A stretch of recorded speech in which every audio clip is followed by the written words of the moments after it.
2 minutes pour comprendre, aujourd'hui, l'antibiorésistance. Alors, je suis avec le professeur François Bricaire. Vous êtes professeur de pathologie infectieuse à Sorbonne Université.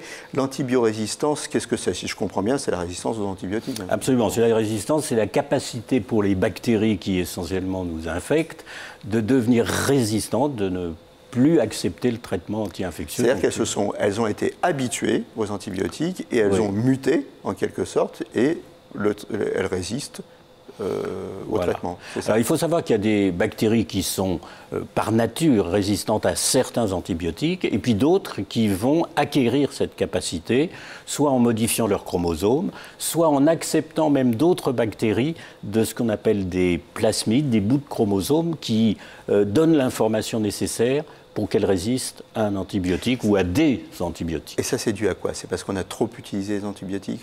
Oui, alors, on les a utilisés à tort et à travers?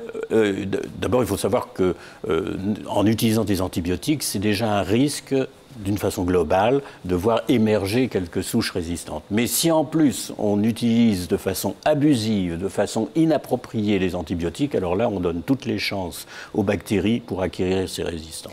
C'est un véritable danger, ça fait peur de se dire un jour on peut contracter une maladie et il n'y aura pas de traitement possible.